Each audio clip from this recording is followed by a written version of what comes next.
राम राम जी। आप देख रहे हैं टुडे हरियाणा यूट्यूब चैनल। जो भी साथी चैनल पर पहली बार आए हैं वो चैनल को सब्सक्राइब कर लीजिए। आइए आपको बताते हैं आज हरियाणा की 25 बड़ी खबरें। हरियाणा में गर्मी और उमस से परेशान लोगों के लिए राहत की खबर आई है। मौसम विभाग ने राज्य के 5 उत्तरी जिलों में तेज बारिश को लेकर येलो अलर्ट जारी कर दिया है। मौसम वैज्ञानिकों के अनुसार उत्तर प्रदेश और बिहार की तरफ से आ रही नमी वाली हवाओं के कारण मौसम में यह बदलाव देखा जा रहा है। 2 अगस्त से लेकर 5 अगस्त तक के दौरान पूरे प्रदेश में मानसून की अच्छी बारिश होने के पूरे आसार हैं। इस बारिश से जहां आम जनता को भीषण गर्मी से बड़ी राहत मिलेगी, वहीं खेतों में खड़ी धान और अन्य फसलों को भी बहुत ज्यादा फायदा पहुंचेगा। हरियाणा में लाडो लक्ष्मी योजना का लाभ ले रही महिलाओं के लिए जरूरी सूचना जारी की गई है। जिन महिलाओं की योजना की किस्त रुक चुकी है या 1 या 2 किस्त आने के बाद बंद हो चुकी है, उन्हें 5 जरूरी काम तुरंत पूरे करने होंगे। सबसे पहले अपनी जन्म तिथि की जांच कराएं और फैमिली आईडी से अपना बैंक खाता जोड़ें। इसके अलावा बैंक खाते में मोबाइल नंबर लिंक होना चाहिए और पुराना आधार कार्ड अपडेट होना चाहिए। अपनी पीपी यानी फैमिली आईडी को एक बार अपडेट जरूर करवाएं ताकि रुकी हुई किस्त बिना किसी समस्या के आपके खाते में आ सके। फतेहाबाद के ग्रामीण इलाकों में राजनीतिक सरगर्मियां अचानक काफी बढ़ गई हैं। इनेलो नेता सुनैना चौटाला ने फतेहाबाद क्षेत्र के कई गांवों का दौरा किया और लोगों से सीधी मुलाकात की। उन्होंने 10 अगस्त को होने वाली पार्टी अध्यक्ष अभय सिंह चौटाला की बड़ी जनसभा के लिए ग्रामीणों को बुलावा दिया। अपने भाषण में बार बार दल बदलने वाले नेताओं पर तीखा निशाना साधा और लोगों को उनसे सावधान रहने की सलाह दी। चुनाव नजदीक आते ही सभी राजनीतिक दलों के बड़े नेता अब सीधे जनता के बीच जाकर अपना समर्थन जुटाने की पूरी तरह जुट चुके हैं। हरियाणा के सरकारी प्राथमिक स्कूलों में पढ़ा रहे अध्यापकों के लिए बड़ी खबर सामने आई है। राज्य सरकार ने लंबे समय से प्रमोशन का इंतजार कर रहे जेबीटी शिक्षकों को पीजीटी पदों पर प्रोन्नत करने का फैसला लिया है। इसके लिए प्राथमिक शिक्षा निदेशालय ने प्रदेश के सभी जिला अधिकारियों को काम तेजी से निपटाने के आदेश दे दिए हैं। योग्य अध्यापकों के कागज तैयार करके 13 अगस्त तक मुख्य कार्यालय में भेजने को कहा है। सरकार के इस कदम से हजारों शिक्षकों के करियर में सुधार होगा और स्कूलों में पढ़ाई का स्तर काफी मजबूत होगा। झज्जर जिले में बिजली की समस्या दूर करने और उद्योगों को राहत देने के लिए बड़ा प्रोजेक्ट शुरू होने जा रहा है। झज्जर में करीब 25 करोड़ रुपए के खर्च करके 9 मेगावाट क्षमता वाला पहला सोलर प्लांट स्थापित किया जाएगा। इस प्लांट से बिजली बनेगी जो उन्हें ग्रिड लाइन के माध्यम से सीधे सोनीपत के एक बड़े स्टील कंपनी को भेजा जाएगा। अधिकारियों का कहना है कि इस पावर प्लांट से पर्यावरण को कोई नुकसान नहीं पहुंचेगा और फैक्ट्रियों को बिना रुकावट के सस्ती बिजली मिलती रहेगी, जिससे इस तरह का पहला और बड़ा सौर ऊर्जा प्रोजेक्ट होगा। सिरसा जिले के जांडवाला बिश्नोई गांव में पुलिस की ढीली कार्रवाई से नाराज होकर लोग सड़कों पर उतर आए हैं। करीब 1 महीने पहले गांव के एक युवक के साथ मारपीट हुई थी और उसकी बाइक भी चोरी हो गई थी। पुलिस द्वारा अब तक आरोपियों को न पकड़ जाने पर ग्रामीणों ने राजस्थान नहर के किनारे पर तंबू तानकर अनिश्चितकाल धरना शुरू कर दिया। लोगों का कहना है कि पुलिस चौकी के चक्कर काट काट कर वे थक चुके हैं और न्याय नहीं मिला है। ग्रामीणों ने ऐलान किया है कि जब तक आरोपियों की गिरफ्तारी नहीं होती उनका विरोध प्रदर्शन ऐसे ही जारी रहेगा। जयपुर रेल मंडल के फुलेरा रिंग्स और रेवाड़ी मार्ग पर यात्रा करने वाले रेल यात्रियों के लिए बेहद जरूरी सूचना है। इस रेल लाइन पर पटरियों के डबल करने और सुधारने का काम शुरू किया जा रहा है। इसी कारण 12 अगस्त से लेकर 24 सितंबर तक ट्रेनों का संचालन प्रभावित रहेगा। रेलवे प्रशासन ने जानकारी दी है कि इस दौरान कई ट्रेनों को पूरी तरह रद्द किया गया है तो कुछ गाड़ियों के रास्ते बदले गए हैं। अगर आप भी इस रास्ते पर यात्रा करने की योजना बना रहे हैं तो स्टेशन निकलने से पहले अपनी ट्रेन का टाइम टेबल जरूर जांच लें। यूपीएससी परीक्षा के नतीजों और उत्तरों को लेकर छात्रों का गुस्सा कम होने का नाम नहीं ले रहा। परेशान अभ्यर्थी एक समूह ने दिल्ली में कांग्रेस सांसद दीपेंद्र सिंह हुड्डा से उनके निवास पर मुलाकात की और अपनी समस्याओं का ज्ञापन सौंपा। छात्रों का आरोप है कि परीक्षा की उत्तर कुंजी में 26 सवाल गलत दिए गए हैं। अभ्यर्थियों ने मांग रखी है कि मुख्य परीक्षा आयोजित करने से पहले सही उत्तर कुंजी सार्वजनिक की जाए ताकि भर्ती पूरी तरह पारदर्शी बनी रहे। सांसद ने युवाओं को बात सुनकर उन्हें संसद में यह मुद्दा उठाने का भरोसा दिया है।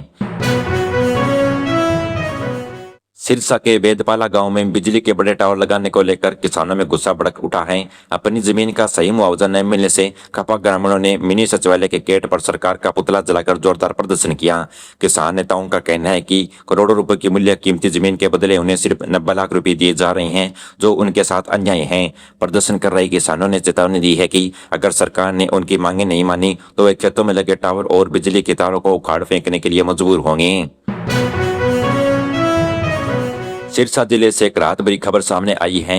लगभग 2 साल के लंबे इंतजार के बाद एचआईवी से जूझ रहे मरीजों को फिर से पेंशन मिलना शुरू हो जाएगी।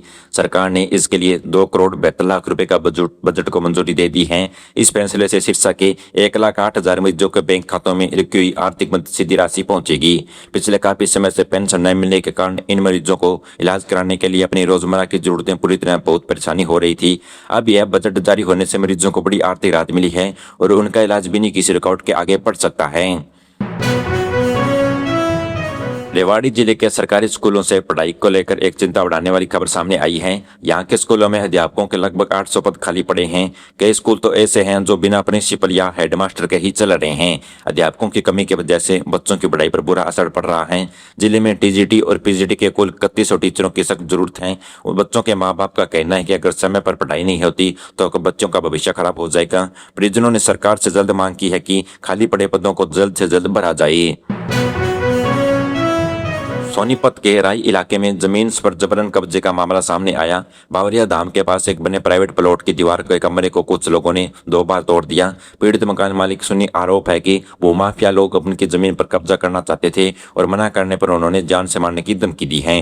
पीड़ित व्यक्ति ने इस घटना की पूरी शिकायत पुलिस में दर्ज करा दी है। पुलिस ने पीड़ित शिकायत के आधार पर केस दर्ज कर लिया है और पूरे मामले की बारीकी से जांच शुरू की जा रही है। गुरुग्राम में वोटरों के लिए एक महत्वपूर्ण जानकारी सामने आई है। शहर में आज फोटो वाली नई वोटर लिस्ट का ड्राफ्ट जारी किया जाएगा। अगर आपका नाम वोटर लिस्ट में नहीं है या कोई गलती सुधारनी है तो 31 जुलाई से लेकर 30 अगस्त तक अपना फॉर्म जमा कर सकते हैं। आप नया नाम जुड़वाने, नाम कटवाने या पता बदलवाने के लिए अपनी शिकायतें दे सकते हैं। प्रशासन का कहना है कि 3 अक्टूबर तक सभी आवेदनों की जाँच करके अंतिम लिस्ट जारी कर दी जाएगी। जो भी युवा 18 साल के हो चुके हैं वे अपना नाम जरूर जुड़वा लें। पंचकुला में कांवड़ यात्रा को सुरक्षित तरीके से संपन्न कराने के लिए पुलिस प्रशासन ने पूरी तैयारियां कर ली हैं। 30 जुलाई से लेकर 12 अगस्त तक चलने वाली इस यात्रा के लिए शहर भर में 540 पुलिसकर्मी तैनात किए गए हैं। यात्रियों की सुरक्षा के लिए जगह जगह 18 नाके बनाए गए हैं और पूरे रास्ते पर सीसीटीवी कैमरों की नजर रखी जा रही है। पुलिस अधिकारियों ने साफ किया है कि सोशल मीडिया पर अफवाह फैलाने वाले लोगों पर सख्त कानूनी कार्रवाई की जाएगी। पुलिस ने सभी श्रद्धालुओं को शांति बनाए रखने और एहतियात नियमों का पालन करने की अपील की है। हरियाणा सरकार ने महेंद्रगढ़ जिले के लोगों के लिए पीने के पानी का बड़ा बजट पास कर दिया है। नारनौल शहर की सीवरेज व्यवस्था को सुधारने के लिए करोड़ों रुपए से ज्यादा खर्च की गई। इसके अलावा 39 गांव में साफ पानी पहुंचाने के लिए करीब 284 करोड़ रुपए की योजना मंजूरी मिल चुकी है। जन स्वास्थ्य मंत्री रणबीर सिंह गंगवा ने खुद नारनौल पहुंचकर इस पूरे प्रोजेक्ट की जानकारी लोगों को दी है। सरकार के इस कदम से गाँवों में वर्षों से चली आ रही पीने के पानी की किल्लत पूरी तरह खत्म हो जाएगी और लोगों को नल से साफ पानी मिलेगा। हरियाणा स्वास्थ्य विभाग ने नकली दवाई बेचने वाले एक बड़े गिरोह का पर्दाफाश किया है। गुप्त सूचना के आधार पर पुलिस और स्वास्थ्य विभाग की टीम ने एक साथ कई ठिकानों पर छापा मारकर 70 लाख रुपए की नकली दवाइयां जब्त की हैं। इस पूरे मामले में पुलिस ने 16 लोगों को रंगे हाथ गिरफ्तार किया है। यह गैंग दूसरे राज्यों से सस्ती और नकली दवाई लाकर हरियाणा के मेडिकल स्टोरों पर सप्लाई करता था। पुलिस अब पकड़े गए आरोपियों से पूछताछ कर रहा है ताकि इस धंधे से जुड़ी बाकी बड़े लोगों को जल्द से जल्द पकड़ा जा सके। हरियाणा को हरा भरा बनाने के लिए राज्य सरकार ने एक नया और बड़ा अभियान शुरू कर दिया है। सोहाना पहुंचे मंत्री कृष्ण लाल पवार ने ऐलान किया कि मां के नाम एक पौधा अभियान के तहत पूरे प्रदेश में 1 करोड़ 40 लाख नए पौधे लगाए जाएंगे। इसके साथ ही गांव के युवाओं की पढ़ाई को बेहतर बनाने के लिए 6000 से ज्यादा गाँव में ई-लाइब्रेरी खोली जाएंगी। मंत्री ने बताया कि इस डिजिटल लाइब्रेरी में बैठकर छात्र प्रतियोगी परीक्षाओं की तैयारी आसानी से कर सकेंगे। सरकार का ध्यान पर्यावरण सुरक्षा और शिक्षा दोनों को सुधारने पर है। नूंह जिले में 3 अगस्त को होने वाली ब्रजमंडल जिला परिषद यात्रा से पहले परवल पुलिस पूरी तरह अलर्ट हो गई है।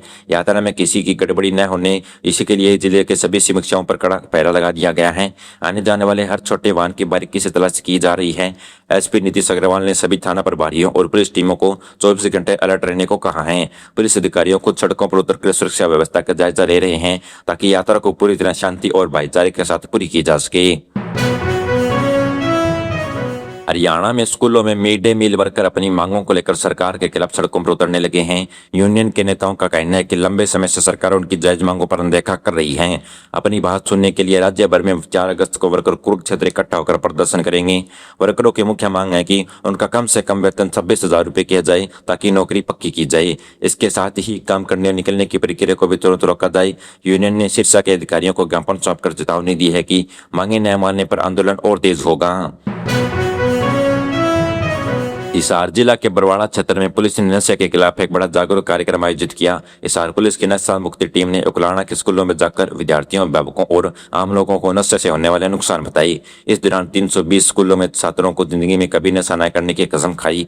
इसके अलावा पुलिस टीम ने 18 ऐसे लोगों को पहचान की है जो नशे की गिरफ्त में थे, उन्हें इलाज के लिए सही सलाह दी है। पुलिस अधिकारियों ने कहा है कि युवाओं को नशे की गिरफ्त से बाहर निकालना ही समाज की सबसे बड़ी भलाई है। मेरे द्वारा बताई गई खबरें आपको कैसी लगी कमेंट बॉक्स में जरूर बताइएगा।